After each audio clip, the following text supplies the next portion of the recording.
صرف ایک ذریعہ نہیں ہے ہمارے اپنی استبائی کا۔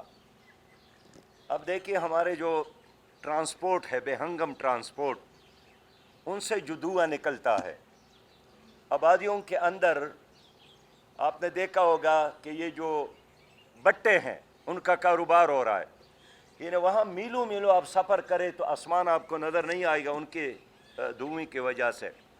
اس طرح جس طریقے سے یہاں بجلی حکومت بنا رہی ہے اور قوم پر احسان کر رہی ہے، یہ بجلی نہیں ہے، یہ روشنی نہیں ہے، یہ دھواں ہے کہ حکومت لوگوں کے پپڑوں میں اور انتڑیوں میں منتقل کر رہی ہے۔ ہمارے ملک میں لاکھوں میگاواٹ بجلی پیدا ہونے کی گنجائش پانی سے موجود ہے، سولر کے ذریعے موجود ہے، ہوا کے ذریعے موجود ہے، لیکن کاش کوئی حکومت ایسا تو ہو جو سنجیدگی کے ساتھ اس مسئلے کو ایڈریس کرے۔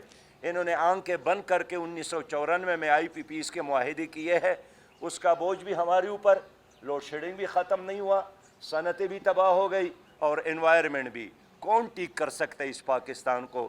میں پھر کہوں گا کہ میری قوم جماعت اسلامی کے ساتھ مل کر اس ماحول کو ٹھیک کرے۔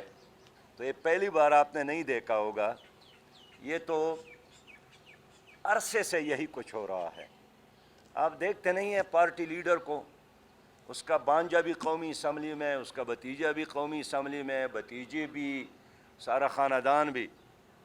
تو اسی طرح جیسا کوئی موقع ملتا ہے ان کے نظریں اپنے خاندان، اپنے یاروں اور اپنے دوستوں اور اپنے مشترک مفادات والے دوستوں سے آگے نہیں جاتی ہے۔ تو یہ اقربا پروری ہے، اسلام میں بھی اس کی ممانعت ہے، مہذب دنیا میں بھی اس کی ممانعت ہے، لیکن اس کے باوجود بھی یہ چلن یہاں پر عام ہے، جس کی جتنی بھی مذمت کی جائے۔ اور افسوس یہ ہے کہ 23 مارچ کو یہ سب کچھ ہو رہا ہے۔ یعنی 23 مارچ تو انصاف کا دن ہونا چاہیے، عدل کا دن ہونا چاہیے، مساوات کا دن ہونا چاہیے، میرٹ کا دن ہونا چاہیے، لیکن یہ سارے بے اعتدالیاں یہ 23 مارچ کے نام ہی سے ہو رہے ہیں۔ یہی وجہ ہے کہ جیسا جیسا دن گزرتا ہے لوگوں کا اس طرح کے ایام کے ساتھ دلچسپی بھی ختم ہو رہی ہے۔